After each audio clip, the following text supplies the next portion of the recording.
Good morning बंधुरा Mamita daily ब्लगे तुम्हारे जानिए स्वागत। तो बंधुरा ब्लगटी छिलो 16 तारीख और 17 तारीखे। तो 18 तारीख जेहेतु गणेश पूजा छिलो तार जन्य गणेश पूजार आमि बाजार आनते गियेछिलाम।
আমাদের এখানে 6টা বাজলে অন্ধকার হয়ে যায়, তখন 6টা 6:30 বেজেছিল। তো দেখো এখানে খুব সুন্দর সুন্দর বিশ্বকর্মা ঠাকুর। তো তারপর আমি বাজারে সিন আর ভিডিও করিনি, আমার দ্বারা অসম্ভব হয়ে গেছে। তো এখন আমি বাড়ি চলে যাচ্ছি সব কিছু কিনে, কারণ খুব জোরে এদিন হাওয়া এসেছিলো, খুব জোরে বৃষ্টি হয়েছিল। আমি বাড়িতে গিয়ে আমি ভিডিও আর কী করে করবো, কারেন্ট ফারেন্ট কিছু নেই, মোবাইলে চার্জ ছিল না, তো বাড়িতে গিয়ে ভিডিও করতে পারিনি। দেখো এখানেও একটা গণেশ পুজো হবে, যদি আমি যাই তাহলে গণেশ পূজার ভিডিওগুলো অবশ্যই তোমাদের সাথে শেয়ার করব।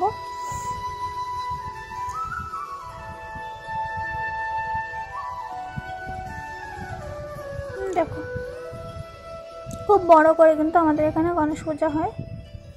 আমি যদি যাই গণেশ পূজায় অবশ্যই গণেশ পূজার ব্লগ তোমরা দেখতে পারবে। আশা তো আছে ঠাকুর যদি চাই যে আমি যাই তাহলেই হবে, কারণ এখানে আরও পুজো ছিল, বিশ্ব পুজো ছিল। তো দেখো পরের দিন সকাল হয়ে গেল, আমি স্নান টান করে পুজো দিয়ে একদম রেডি, কারণ পরের দিন সকালে আমার গণেশ পূজার কিছু কাজ সেরে রাখতে হবে। তো তার জন্য ঘুম থেকে উঠে আমি স্নান করে পুজো দিয়ে নিলাম। তারপরে আমি বোনের মামা বাড়িতেও যাব।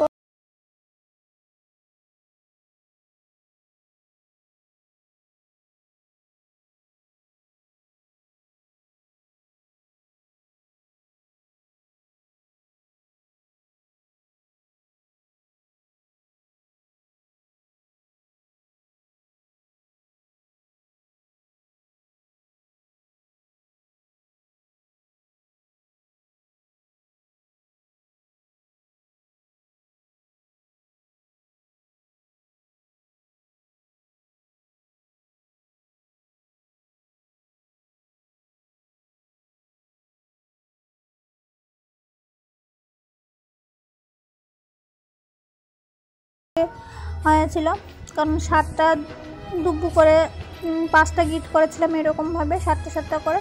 তারপর 7টা গিট করে আমি আবার ডুবু মালাও করেছিলাম। তো দেখো এই হলো মিষ্টুর ঠাকুরটা। মিষ্টু আমার জন্য প্রসাদ পাচ্ছিল, সেটা তো দেখলেই। তো দেখো আমি ঘরে এসে ডুবুর মালাটা রেডি করেছিলাম। আমি আগের দিনই করে ফ্রিজে ঢুকিয়ে রেখেছিলাম, যেহেতু ঠাকুরের আমার ফ্রিজ আছে। তো ঠাকুরের ফ্রিজটার মধ্যে নিরামিষ ফ্রিজ আছে, সেখানে আমি ঢুকিয়ে রেখেছিলাম যাতে ডুবুগুলি না যাতে শুকনো হয়ে যায়। তারপর এখন রেডি ফেডি হয়ে আমরা যাচ্ছি বোনের মামার বাড়িতে। দেখো আমরা বান্ধবী, বোন আমি, আর এটা আমার বান্ধবী। দেখো কত সুন্দর পরিবেশ, এখানে খুব সুন্দর সুন্দর কাশফুল হয়েছিল, জানি না ভিডিওতে উঠেছে কিনা, কিন্তু খুব সুন্দর সুন্দর এখানে কিন্তু কাশফুল হয়েছিল। আমি বোনকে বলেছিলাম যে এখানে আগমনের খুব দারুণ শুটিং মানে করা যেতে পারে। আর ওইদিন আকাশটা খুবই সুন্দর ছিল, একদম গ্রাম্য পরিবেশ, তো মানে খুবই ভালো লাগছিল।